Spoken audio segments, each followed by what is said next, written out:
शिव कथा कह रही है, भगवान शंकर का संवाद कह रहा है। पशुपति व्रत में कोई दिखावा नहीं है। पशुपति व्रत के अंदर कोई दिखावा नहीं, सारे दिखावों से दूर है पशुपति। कितने दिए लगते हैं? जम के बोलो जरा। 6। प्रसाद एक बार साथ में बनाकर ले जाते हैं, हिस्से भी मंदिर के अंदर ही करते हैं। 6 दिए जमीन पर रखना होते हैं, प्रसाद के 3 हिस्से भी जमीन पर कागज में, दोने में, प्लेट में रखना चाहिए। कितने दिए जलाना चाहिए? 5। सबसे पहले दिया 5 जलेगा, प्रसाद के 3 हिस्से हो जाएंगे, 5 दिए जल जाएंगे, छठा दिया भी उसके पास में रखा रहेगा। आप शिव जी की फिर पूजन करो, आराधना करो। ऐसा नहीं कि पूरी पूजन कर ली फिर दिए जलाए। पहले 5 दिए जलाओ, 1 दिया वैसे ही रखो और प्रसाद के 3 हिस्से कर लो, फिर शिव जी की पूजन करना प्रारंभ करो। सुबेरे जो तुमने पूजन की थाली लेकर गए हो वही थाली वापिस शाम को जाएगी। उस थाली को संभाल कर ढक कर रखो, वही थाली शाम को जाएगी। पूजन हुई, पहला व्रत बाबा को विनय करो। 1 दिया जो नहीं जला है उसको थाली में लेकर आओ। प्रसाद के 2 हिस्से मंदिर में छोड़ो, 1 हिस्सा अपने साथ लेकर आओ। अपने घर में जब प्रवेश करें, प्रवेश करते समय सीधे हाथ की ओर बैठ जाओ, घर की ओर मुख करो, 6ठे नंबर का दिया दरवाजे के पास में जला दो। प्रसाद जो लेकर अंदर आए हो, भोजन करने से पहले प्रसाद को, मीठे का जो प्रसाद है घर में बना हुआ, चाहे सीरा बनाओ, खीर बनाओ, तुम्हारी मर्जी पड़े जो बनाओ, पर मीठा बनाना प्रसाद। भोजन करते समय सबसे पहले प्रसाद को ग्रहण करो, फिर भोजन करो। अब उस भोजन में तुम नमकीन खा सकते हो, ऐसा मना नहीं है कि मीठा ही मीठा खाना पड़ेगा। सात्विक भोजन।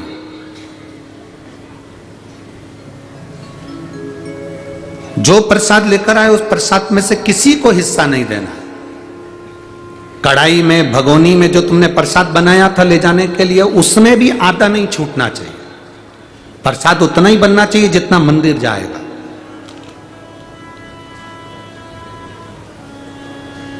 उतना ही प्रसाद बनाओ जितना मंदिर लेकर जाना है। कढ़ैया में छोड़कर मत जाओ।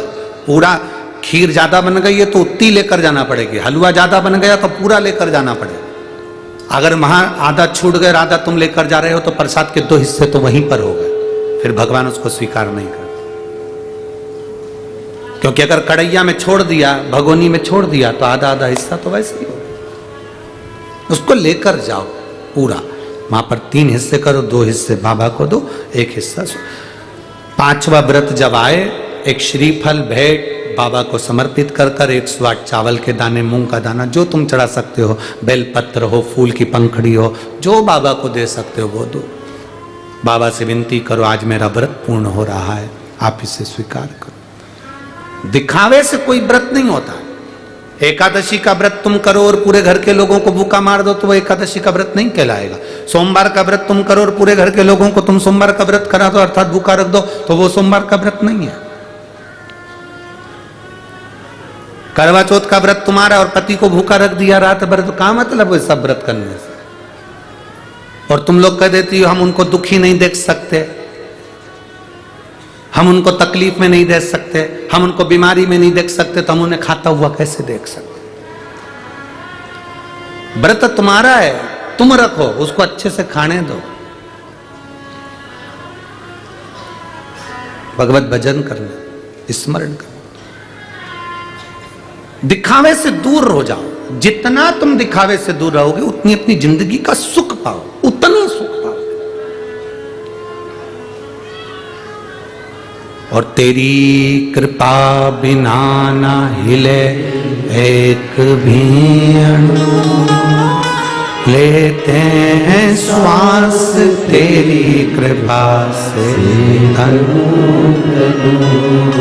हे गंगाधार मुक्ति द्वार ओंकार तू, भोले ओंकार तू, आयो शरण की आय शंभु तू। थोड़ा तप सकते हो, थोड़ा कष्ट जिंदगी में आ सकता है। माता पार्वती जी के भी जीवन में कष्ट आया, माता सती के जीवन में कष्ट आया। माता सती का जन्म हुआ था कोयल का, तो कोयल की जिंदगी में कष्ट आया। कोयल की योनि से छूटी तो पार्वती की योनि में आई, फिर कष्ट आया।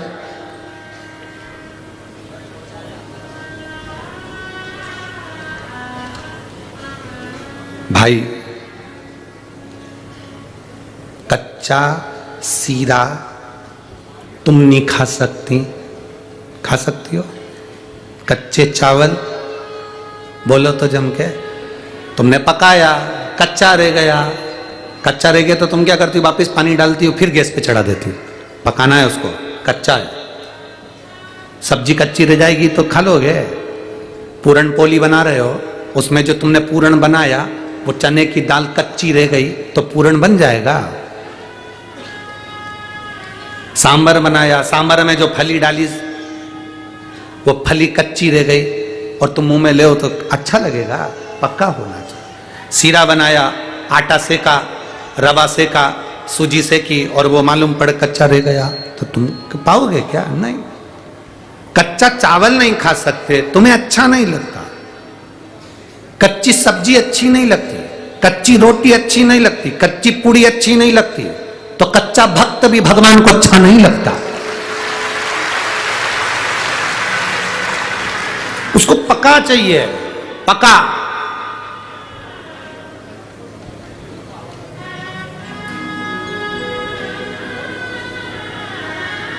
लोग कहते हैं अब जिंदगी में हम तो अब अवस्था निकल गई, अवस्था निकल गई, अब हम ओल्ड हो गए। क्या हो गए? जम के बोलो जरा, ओल्ड हो गए।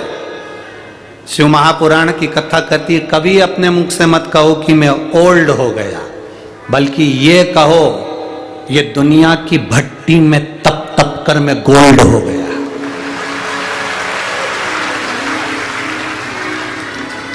काहे को ओल्ड हो गए हम? कौन कहता है कि ओल्ड हो गए? कौन कहता है कि पुराने हो गए? कौन कहता है कि बूढ़े हो गए? ये दुनिया की भट्टी में हम तप रहे हैं। काम, आसक्ति, तृष्णा, लोभ, परिवार, नाते, कुटुंब, कबीला, इसमें हमें तपन हो रही है, उसमें हम तपे हैं, उसमें हम तपे हैं, उसमें हम तप रहे हैं। हम ओल्ड नहीं हुए, हम गोल्ड हुए, चमक कर।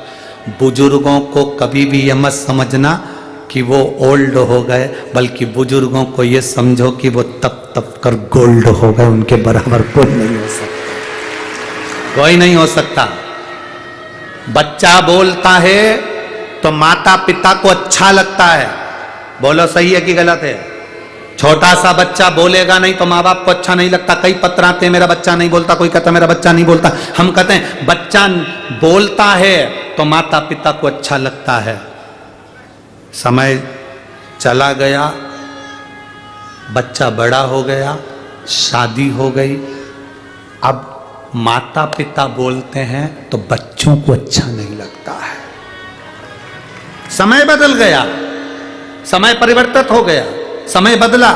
बच्चा बोलता है बचपन में तो माँ बाप को अच्छा लगता है, बच्चा बोलता है तो माता पिता को अच्छा लगता है। बच्चे की शादी भी हो गई और बच्चा बोलेगा ना तो माता पिता सुनते हैं। अगर बेटा थोड़ी देर अपने मम्मी पापा के पास आकर बैठेगा, सोफे पर बैठेगा, कुर्सी पर बैठेगा और बात करेगा तो माँ बाप को अच्छा लगेगा। बच्चा जब तक बोलता रहता है माँ बाप को अच्छा लगता है। माँ बाप कितने भी बूढ़े हो जाएं पर अपने बच्चे के बोल उसको अच्छे लगते हैं। बच्चा बोलता है, माँ बाप को अच्छा लगता है, पर एक समय ऐसा आ जाता है कि माँ बाप बोलते हैं तो बच्चे को बुरा लगना प्रारंभ हो जाता है। एक निवेदन, वो गोल्ड है, आप उसके पास बैठोगे तो उस गोल्ड की चमक तुम्हारे को भी जिंदगी में आएगी और तुम भी गोल्ड हो जाओगे। उसके करीब बैठिए। भगवान विष्णु के बच्चे कभी भगवान विष्णु के पास में नहीं बैठे, ब्रह्मा जी के बच्चे कभी ब्रह्मा जी के पास में नहीं बैठे। केवल एक देवादिदेव महादेव ऐसे हैं जिनके बच्चे उनके पास में बैठे, केवल देवादिदेव महादेव, उनके बच्चे उनके पास में बैठे। क्यों? क्योंकि गणेश जी को मालूम है मैं बुद्धि का देवता बाद में हूं, पहले महादेव का शिष्य हूं, महादेव के चरणों में रहता हूं, उन्होंने मुझे बुद्धि दी है। रिद्धि सिद्धि का पति बाद में हूं, ये रिद्धि सिद्धि मेरे महादेव ने मुझे प्रदान करी। जो दिया इसने दिया,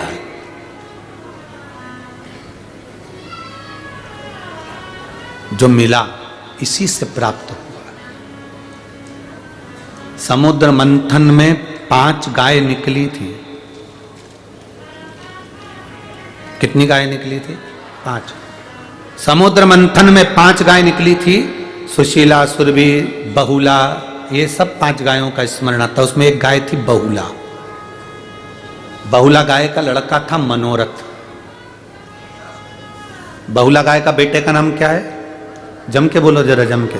मनोरथ। बहुला गाय का एक बेटा है मनोरथ। मनोरथ आज भी नियम है, शिव महापुराण की कथा का आज भी नियम है, गौशाला में 100, 150, 500, 50 कितनी भी गाय हो, उस गाय में से एक गाय का बछड़ा हो और उस बछड़े का नाम मनोरथ रख दिया जाए और उसको गौशाला में या अपने यहाँ पर उस मनोरथ बैल को, मनोरथ नंदी को, मनोरथ बछड़े को अपनी गौशाला में रखा जाता है, तो उस गौशाला में कभी मनोरथ कम नहीं होते, वहां मनोरथ बढ़ते चले जाते हैं। आज भी पुष्टि मार्ग में, वैष्णव संप्रदाय में, हमारे यहाँ वारकरी संप्रदाय के अंतर्गत हो, वैष्णव संप्रदाय के अंतर्गत हो, शैव संप्रदाय के अंतर्गत हो, जिस संप्रदाय के अंतर्गत हम देखते हैं तो वहां कहते हैं आज क्या है? आपके यहाँ मनोरथ है। क्या है? भगवान का मनोरथ है। मनोरथ नाम आया कहां से? ये भगवान शंकर जब समुद्र मंथन हुआ, उस मंथन में जो 5 गाय निकली, उस 5 गाय में से एक गाय थी बहुला। उस बहुला गाय के बेटे का नाम था मनोरथ। बहुला गाय अपने बेटे मनोरथ को दूध पिला रही थी।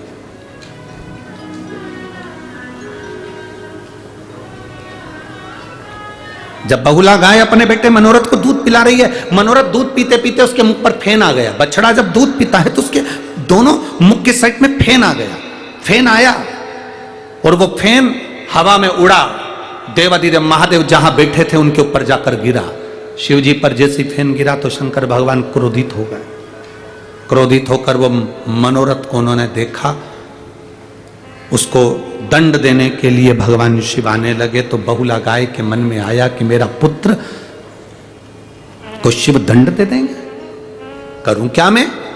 बहुला गाय को लगा मैं करूं तो करूं क्या। बहुला गाय ने उसी समय पर एक तेज श्वास खींची और बहुत तेज श्वास खींचकर बहुला गाय भगवान शंकर को निगल गई। शिव जी को निकल कर उसने अपने गर्भ में धारण कर लिया।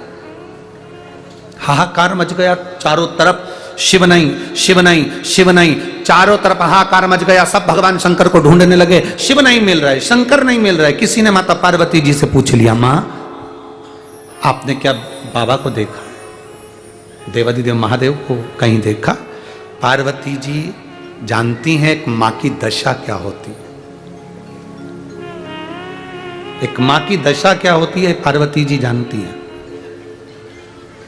हमने पहले भी कथा में कहा है, जिसके शरीर पर सफेद रोग हो जाता है, चमड़ी सफेद पड़ जाती है, पूरी चमड़ी का चर्म रोग हो गया, चमड़ी सफेद पड़ गई, उसके लिए हमने कहा था कि एक कार्य, पूर्णिमा के दिन गाय का बछड़ा दूध पी रहा हो, उसके मुंह पर फेन आ गया हो, उस फेन को चम्मच में ले लो और जहां जहां सफेद रोग हो गया है, चमड़ी सफेद पड़ गई, वहां उसको लगा लो और पूर्णिमा की रात्रि को खुले में चंद्रमा की रोशनी में थोड़ी देर बैठ जाओ। उसके बाद स्नान करो।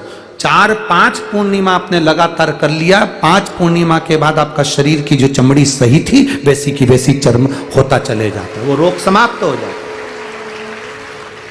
चमड़ी अपने असली रंग में आ जाती है। बहुला निकल गई, भगवान को अपने उदर में रख लिया। एक मां की दशा मां जानती है।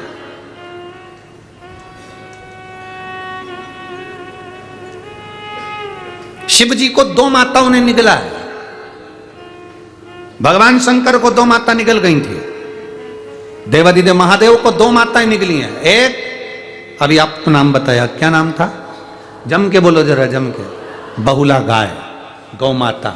दूसरे नंबर पर है पार्वती माता। दूसरे नंबर पर कौन है? माता पार्वती। जब भगवान गणेश जी महाराज ने आकर कहा मां बहुत तेज भूख लग रही है, कैलाश पर जितना अन्न था वो लंकाधिपति रावण लेकर चले गया था। षडानंद कार्तिकेय जी आकर कहते मां बहुत भूख लग रही है। मां की आंख से आंसू बह गया, मेरे बच्चे भूखे हैं। जया, विषहरा, शामली बारी, दौतली, देव, शंकर जी की 5 लड़कियां सामने आकर खड़ी हो गई, मां भूख लग रही है। नहीं, अशोक सुंदरी आई, शंकर जी की 6ठी लड़की, उसने कहा मां भूख लग रही है। माता ने हाथ में जल लेकर शिव जी को समर्पित करा। पार्वती जी ने, शंकर जी के नेत्र ना खुले, बाबा के नेत्र ना खुले। पार्वती को लगा मेरे बच्चे भूखे रह रहे हैं, रो रहे हैं बच्चे, बिलख रहे हैं बच्चे, और भूख के मारे एक मां अपने बच्चे को बिलखता हुआ नहीं देख सकती। मां ने भगवान शिव को उठाना चाहा, बाबा उठो तुम्हारे बच्चे भूखे हैं। क्योंकि ब्रह्मा ब्रह्म लोक में रहते हैं, भगवान विष्णु वैकुंठ लोक में रहते हैं, मेरा महादेव मृत्यु लोक में रहता है। पृथ्वी पर जैसे आपका घर है वैसा मेरे महादेव का घर है। पृथ्वी पर रहता मेरा शिव है। पृथ्वी के लोगों की दशा को मेरा शंकर समझता है कि इसको दुख क्या है, क्योंकि वही समझेगा जो तुम्हारा करीबी होगा, वही समझेगा जो तुम्हारे पास में होगा, वही समझेगा जो तुम्हारे नजदीक में होगा। ब्रह्मा ब्रह्म लोक में हैं, भगवान विष्णु वैकुंठ लोक में हैं, भगवान शंकर मृत्यु लोक में हैं। तुम्हारे घर के पास में जो रहता है वो तुम्हारी घर की दशा को अच्छे से जानता है। तुम्हारे पास में जो रहता है वो तुम्हारे मन की दशा को अच्छे से जानता है। मेरा महादेव मृत्यु लोक में रहता है, इसलिए हर एक व्यक्ति के मन की दशा को मेरा महादेव जानता है, हर एक व्यक्ति के। बोल बम का नारा है, बाबा एक सार, हर एक व्यक्ति के मन की दशा जानता। जान गई पार्वती जी, ये तो बाबा तो नित बन करके बैठे।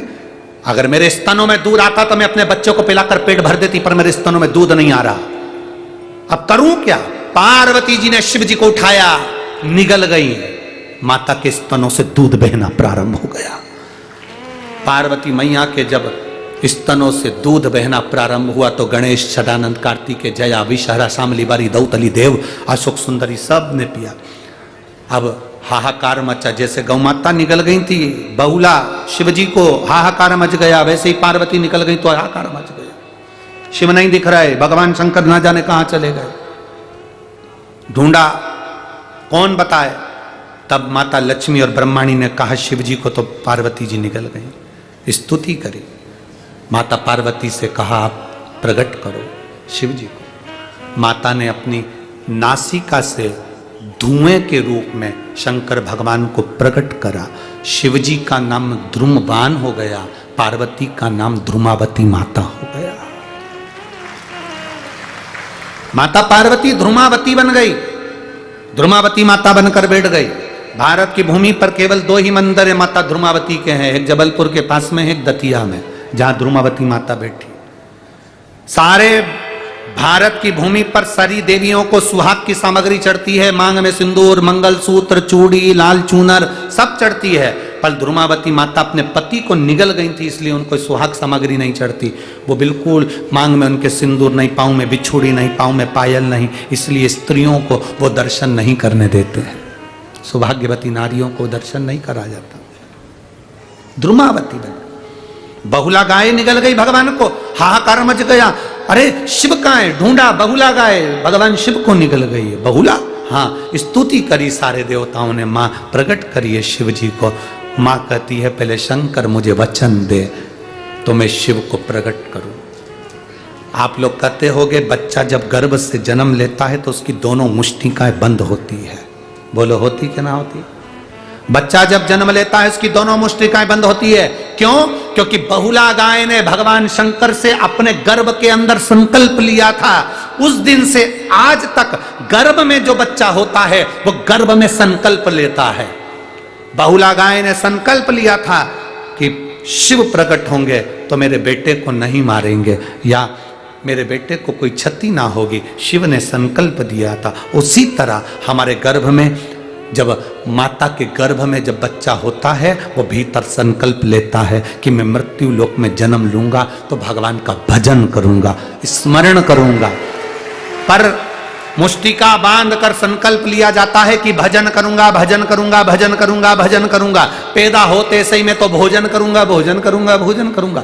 खाने में उसका चित्त लग जाता है, भजन उसका छूट जाए, भजन छूट गया।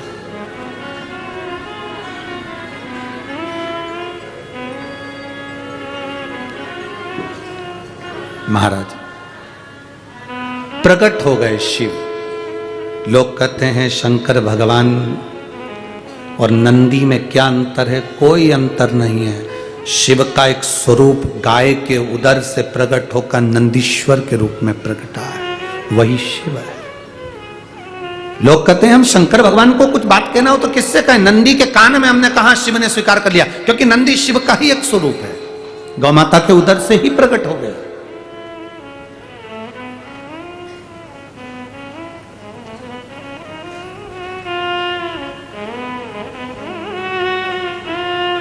शंकर को पहचानना बहुत कठिन है। जो पहचान गया उसने अपनी जीवन की सार्थकता को सिद्ध कर लिया, सार्थकता को सिद्ध।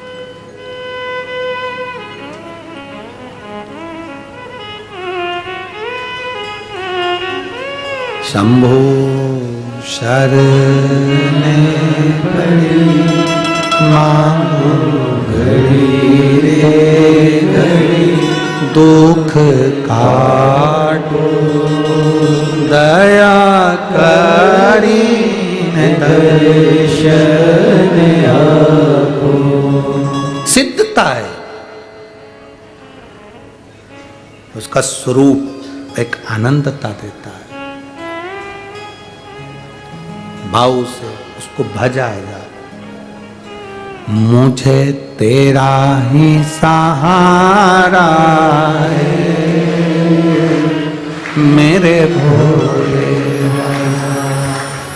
कब से खड़े हैं झोली पसार, क्यों न सुने तू मेरी पुकार। कब से खड़े हैं झोली पसार, क्यों न सुने तू मेरी पुकार। मुझे तेरा ही सहारा है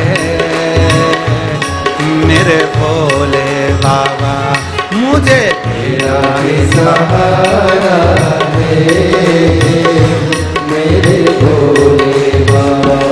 मैंने तुम्हें ही पुकारा है मेरे भोले बाबा, मैंने तुम्हें ही पुकारा है मेरे भोले बाबा। मैंने तुम्हें ही पुकारा है मेरे भोले बाबा, मैंने तुम्हें ही पुकारा है मेरे भोले। हार हार अपने स्थान पर बैठकर बाबा से दिल से प्रार्थना, जहाँ जगह मिले वहाँ बैठ जाओ। जिस जगह पर आप लोग, जहाँ जगह मिल जाए वहाँ बैठकर प्रार्थना करना। आज कथा का विराम दिवस है। भाव से, भक्ति से भगवान शिव से अपने मन की बात को कहते हुए आप और हम भगवान देवाधिदेव महादेव से अपने हृदय से बाबा से प्रार्थना करें। जहाँ भी जगह मिल जाए बड़े दिल से, बड़े भाव से। बाहर जितने खड़े हैं वो भी बड़े भाव से बैठ जाओ। कार्यकर्ता जितने खड़े हैं वो भी बैठ जाओ। बार बार पंढरपुर में शिव महापुराण की कथा नहीं होगी। प्रार्थना करने के लिए सब बैठो, चाहे कार्यकर्ता हो चाहे सेवादार हो, सब बैठो प्रार्थना। जिसको आता है साथ में बोलेंगे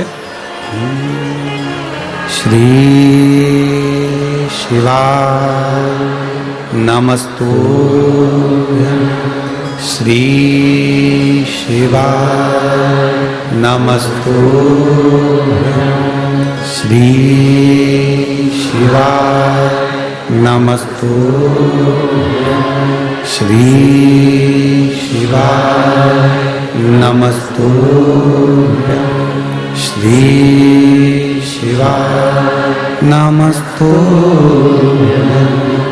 भोला सब दुख काटो ओ। देवाधिदेव महादेव ने तुमरुका जी से कहा मैं तुम्हें क्या दूं? तुमरुका जी कहते हैं केवल आपके मस्तक की एक बेलपत्र मेरे जीवन को कृतार्थ कर दे। शिव जी ने अपने मस्तक की बेलपत्र उतार कर तुमरुका जी को दी। शिव महापुराण अपने मस्तक पर ली। जाते जाते भगवान शिव कहते हैं तुमरुका जी, जिस पवित्र शिव महापुराण की कथा को भाव से जो श्रवण करता है, दिल से जो सुनता है, जिस भाव से सुनता है, शंकर जी कहते हैं मैं स्वयं कैलाश से आकर उससे जीव के हृदय की मनोकामना को पूर्ण करता हूं, अविरल भक्ति प्रदान करता हूं। भगवान की अविरल भक्ति ही मिलना ये मूल है। भगवान श्री तुमरुका जी कथा को विराम की ओर लेते हैं। भाव भक्ति से आप और हम जो पवित्र शिव महापुराण की कथा हरि विठ्ठल के पावन चरणों में मां चंद्रभागा नदी के पवित्र तट पर श्रवण कर रहे हैं। आज कथा का विराम दिवस है। बड़े भाव से मैं यजमान परिवार श्री संजय बंडू जादव जी, क्रांति ताई जादव जी, संजय जी जादव जी को मैं धन्यवाद देना चाहूँगा, जिन्होंने लाखों भक्तों के लिए भोजन की व्यवस्था कर खूब सुंदर भोजन पकवान बनाकर सभी भक्तों को पवाया। आप परभणी के सांसद महोदय हैं, आपको बहुत बहुत धन्यवाद। सांसद के साथ में आपके हृदय में जो विठ्ठल पांडुरंगा की भक्ति है वो ऐसे ही बरकरार रहे। मैं श्री अभिजीत आंबा पाटिल, श्रीमती सुमित्रा अभिजीत पाटिल जी को धन्यवाद देता हूँ, जिन्होंने हर तरह से खड़े रहकर पूरी व्यवस्थाओं को सुचारू रूप से उसको संभाला, चाहे प्रशासनिक व्यवस्था हो चाहे अन्य व्यवस्था हो, सारी व्यवस्थाओं को हर एक से मिलना, समझना और उनके मनोदशा को जानकर माननीय श्री अभिजीत पाटिल जी सबके बीच रहकर इस कथा का यजमान पद ग्रहण करें। श्री दिनेश गणपति काबरा जी को, काबरा परिवार एरंडोल को धन्यवाद देता हूं, जिन्होंने इस कथा के यजमान पद प्राप्त कर सभी कार्य को सफलता प्रदान करी। स्वर्गीय हनुमान प्रसाद तिवारी जी, तिवारी परिवार को कारंजा से धन्यवाद देता हूं। शिव शंकर राव साहब बिराजदार पुणे से, इनको धन्यवाद देता हूं। स्वर्गीय हीरा जी पाटिल, जिनकी स्मृति में छाया निम्बा जी पाटिल द्वारा कथा कराई जा रही है, उनको भी नेपानगर से धन्यवाद दे रहा हूँ। शशिकांत अरविंद श्रीवास्तव बंटी कायस ठाकरी से, इनको भी धन्यवाद देता हूँ। स्वर्गीय राजेंद्र प्रदेश जी स्मृति में सविता जी द्वारा कथा कलकोट से कराई, इनको धन्यवाद देता हूँ। यहाँ के पालक मंत्री जी पाटिल जी को धन्यवाद, जिन्होंने इतना सुंदर व्यवस्थाओं में सहयोग प्रदान करा है। और यहाँ के सावंत जी को भी बहुत बहुत धन्यवाद देता हूँ, जिन्होंने मेडिकल आदि की व्यवस्थाओं में बहुत सुंदर व्यवस्थाएं प्रदान करी। सभी जो प्रत्यक्ष अप्रत्यक्ष से कहीं ना कहीं किसी ना किसी रूप में सहयोग दिए हैं और हरि विठ्ठल की इस पवित्र भूमि पर जिन्होंने कथा सुनी, आस्था चैनल पर जो कथा सुन रहे हैं, फेसबुक यूट्यूब पर सुन रहे हैं, उन सभी को साधुवाद देता हूँ। 2023 का आज विराम है, 2024 का कल प्रारंभ है। सुंदर आनंद से आप सभी को यह भले अंग्रेजी नूतन वर्ष हो, पर एक नई उमंग, नई सोच और नई व्यवस्था के साथ, हरि भक्ति के साथ, पांडुरंगा के चरणों के साथ, हरि विठ्ठल के चरणों के साथ सुंदर आनंद से 2024 में कल आप प्रवेश करें। सोमवार के दिन से प्रारंभ हो रहा है, तो एक लोटा जल शिव जी को अवश्य चढ़ाएं और अपने जीवन को सार्थक बनाएं। हर हर महादेव। बाबा की कथा बाबा ने कराई, बड़े भाव से इस कथा का विराम की ओर चल रहे हैं। खूब सेवा करी आप लोगों ने, खूब दिल से। मैं बहुत बहुत साधुवाद आप सभी को देता हूं। अब मैं आभार व्यक्त करने के लिए आपके बीच में माननीय सांसद महोदय जी को, पाटिल जी को आमंत्रित कर रहा हूं, जो क्रमशः अपनी छोटी छोटी बातों से बड़े आनंद के साथ इस आभार व्यक्त करेंगे और बड़े आनंद से फिर हम सब आरती करके कथा को विराम की ओर लेंगे। जाने से पहले आप सब जब कर्पूर गौरम हो बाबा से प्रार्थना कर कर दिल से जाना। 4 तारीख से 10 तारीख तक भटिंडा पंजाब में शिव महापुराण की कथा का आप लाभ लेंगे और बड़े आनंद से भटिंडा वालों, पंजाब वालों करो तैयारी, बाबा कुबेर भंडारी की कथा का आनंद लो। 16 जनवरी से